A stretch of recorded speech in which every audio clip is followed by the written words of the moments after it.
Iya sedikit. ada juga. Jadi alasan mengenai waktu itu dari zaman Iya. mulai saya ngajar kursus itu sudah ada ya. Itu mahasiswa tuh memang kalau bisa nggak usah kursus nilainya keluar. Ya itu dia. Kalau mahasiswa Betul. maunya seperti itu. Betul. Nah Betul. jadi menurut saya kita juga harus menegaskan bahwa kita nih UPT Bahasa bermaksud membantu, bukan mau menyusahkan, membantu.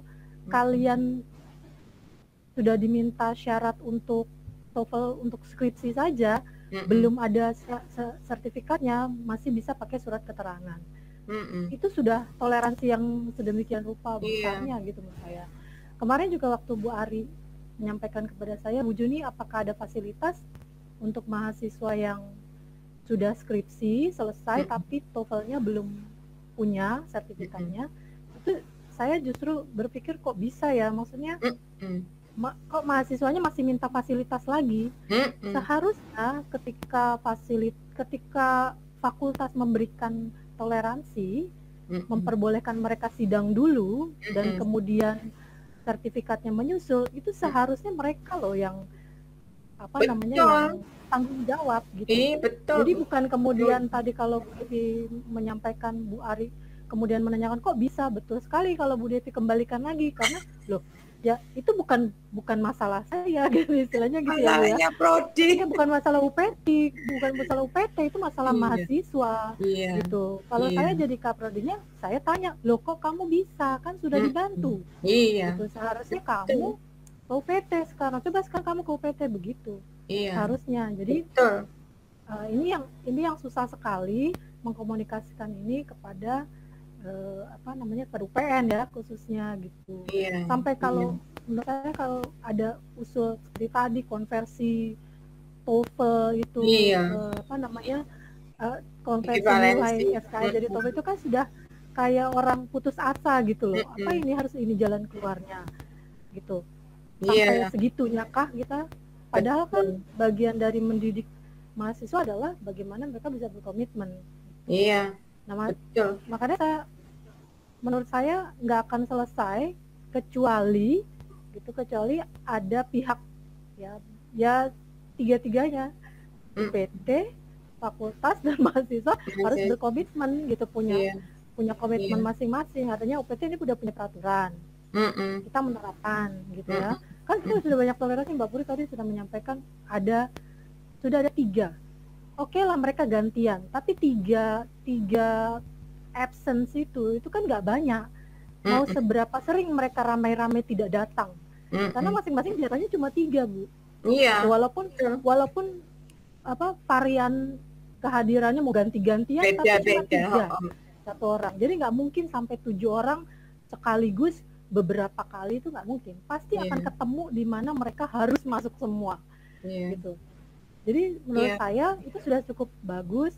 Nah kemudian setelah itu konsekuensinya kita terapkan juga. Kalau memang sudah melanggar itu, tadi Bu Devi menyampaikan tidak bisa ikut tes. Nah itu juga kita sudah warning. Jadi waktu di 2 kali kita kasih tahu, kita informasikan bahwa sudah 2 kali. Kalau ada absen yang keempat, artinya Anda tidak berhak ikut tes. Gitu, tidak berhak ikut tes. Itu saja.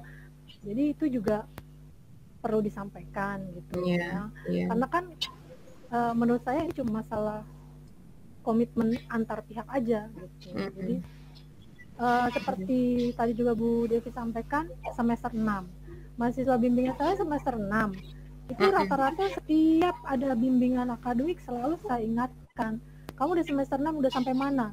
Syarat skripsi itu kan nggak dari semester 6. Syarat skripsi itu sudah dibaca di pedoman akademik dari semester 1 sudah ada. Syarat A, B, C, D. Jadi saya kontrol terus Bu, mahasiswa saya. Kamu sudah sampai mana? Magangnya gimana? Sertifikat profesinya bagaimana? TOEFL-nya udah sampai mana? Jadi mahasiswa saya sampai kerja pun dia bilang, Bu saya udah capek banget, tapi karena saya ingin lulus semester 7 sudah pengen skripsi, ya udahlah saya jalanin. Jadi mereka nggak punya pilihan lain karena memang itu syaratnya gitu. Jadi fakultas juga harus kerjasama, harus Iya, itu pembimbing dia. akademik harus selalu diinformasikan. Tapi ya itu kembali lagi Bu, memang karena kita melibatkan banyak orang, kemudian level komitmennya nggak sama gitu ya, akhirnya jadi seperti ini.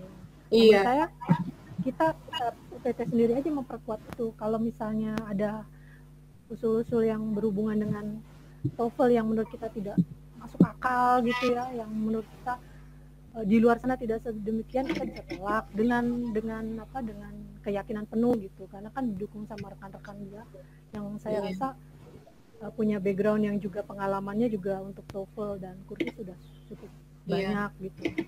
Kemudian yang kedua, komitmen kita terhadap peraturan-peraturan kita sendiri UPT gitu. Kalau memang mau diperlakukan dibuka di awal seperti pakai term tadi, seperti di LIA, segala konsekuensi atau mungkin kesulitan yang sudah bisa diprediksi bisa disiapkan gitu. Misalnya nanti kalau kelasnya kloternya jadi banyak, terus kemudian strukturnya tidak ada, kasihan juga mahasiswa kan senangnya cari-cari Bu. Jadi betul. saya udah daftar lama tapi nggak dapat strukturnya, itu jadi masalah lagi, itu dipersiapkan juga dengan antisipasi demikian. Kemudian peraturan di kelas, setelah masuk ke kelas kita perkuat lagi, kalau kita mau pakai peraturan tadi absence 3 kali, yang keempatnya maka tidak bisa join test, itu juga harus dikomunikasikan di awal waktu masuk. Jadi mereka sudah memahami sekali konsekuensinya. Jadi kita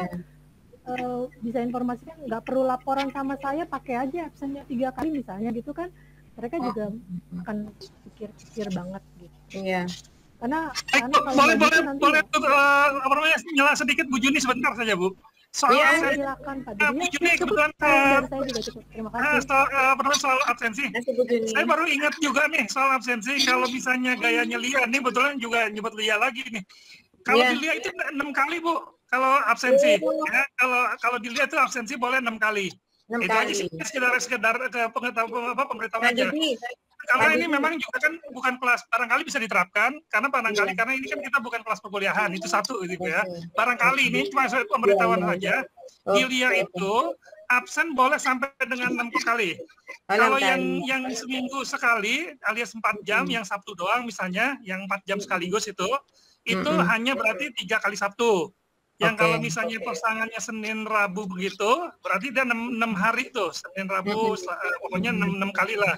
Kalau yang Sabtu seharian penuh, berarti dia 2 kali absen, berarti 3 kali minggu. Kalau misalnya cuma datang misalnya gini, misalnya kelasnya jam 8.12, kemudian jam 8.10 dia nggak masuk, berarti absen cuma 1. Kalau misalnya 10.12 dia datang, kalau nggak datang sama sekali berarti absennya 2. Itu aja Bu, pemberitahuan aja. Pak Dudi, kalau kursus di LIA itu kapasitasnya berapa orang ya Pak?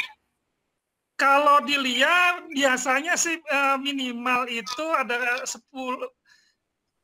paling tidak 10 kali Bu juga sama ya. Kalau TOEFL malah 5 Bu, TOEFL 5. Kalau nggak 5 nggak jalan Bu, gitu. Kalau kursus yang lainnya itu bahkan bisa sampai 20-27 gitu. Kalau itu minimal ada minimalnya juga Bu. Oke. Oh berarti 6 kali ya, right. Mungkin bisa kita pertimbangkan itu ya. Berarti boleh bolos sampai 6 kali. 6 kali bolos berarti sudah nggak boleh ikut ujian gitu ya. Iya betul. Oke. Ya boleh dipertimbangkan. Bu Juni, makasih Bu Juni. Ya sama-sama Pak Dudi ya. Oke.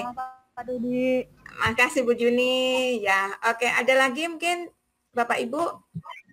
Nah, ini ada lagi yang mungkin jadi PR kita juga. Sekarang ini kan untuk yang SKS itu juga sudah disounding untuk kita para dosen membuat video pembelajaran. Ya Bapak Ibu, ya kan? Mungkin Bu Puri, Bu Juni. Nggak tahu kalau Vickers ya Pak ya. Minggu depan katanya semester depan itu kita memang tidak boleh kasih materi lagi untuk SKS. Yang kita kasih itu video. Ketika ketemu online kita berdiskusi, bukan menjadi materi lagi. Seperti itu yang saya tahu sih Bu untuk rencana ya. semester depan. Tapi videonya itu kapan Bu? Mereka nontonnya kapan video? Sebelum diskusi? Iya, sebelum diskusi. Oke. Jadi ketemu Berarti sudah. kalau misalnya kita punya 2 SKS, selama 100 menit itu mereka diskusi ya? Betul. Jadi videonya sebelumnya ditonton. Betul. Ya, oke. Tapi kemarin ada begini, yang di Rapim itu ada Ibu Ayu mengusulkan sebaiknya ini dikoordinir secara bagus. Sudah banyak teman-teman. Tadi saya share ya, ada 2 video yang boleh dilihat itu nanti Bapak Ibu yang dari UGM itu. Nah, itu yang nge-share Bu Ayu. Jadi penekanannya seperti ini, Bu Ayu itu mengusulkan sebaiknya bagi mata kuliah yang sudah siap dengan video pembelajaran itu saja yang di show dulu gitu. Bagi yang belum tidak apa-apa, nanti kita menyusul. Karena apa? Karena sudah ada beberapa video pembelajaran di teman-teman itu dievaluasi oleh mahasiswa itu monotonous, ya sangat monoton. Ya, kalau video yang saya share tadi kan bagus tuh. Artinya itu live bright gitu.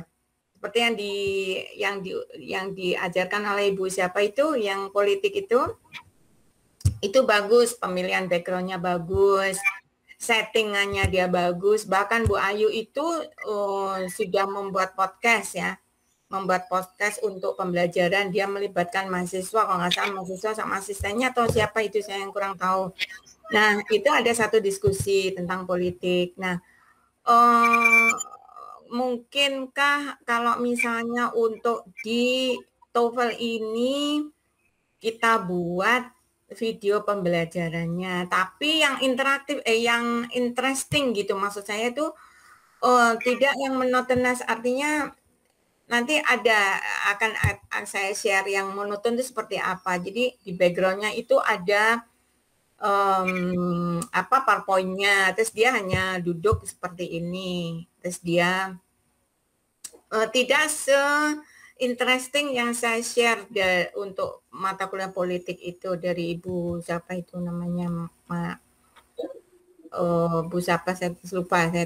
Nah itu kira-kira bagaimana untuk structure ya, terutama structure nih, karena kalau yang di kursus tuh kalau nggak salah structure-nya ada berapa section ya Bu? Berapa apa itu? 60 skill. 60 skill ya, 60 skill. Nah, apakah bisa Bapak Ibu mencoba membuat satu video pembelajaran, bentuknya seperti apa?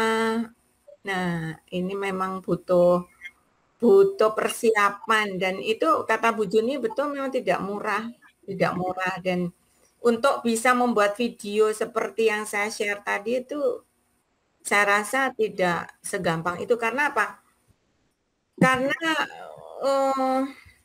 kita harus latihan juga mengutarakan. Nah ya, ini ada satu komen juga dari Pak Warek 1. Saya tidak tahu itu dari mana sumbernya. Kalau mata kuliah bahasa Inggris itu pakai bahasa Inggris nggak pengantarnya, begitu. Misalnya yang Ibu lakukan, kalau saya mengatakan ya hampir 80% saya pakai bahasa Inggris Pak.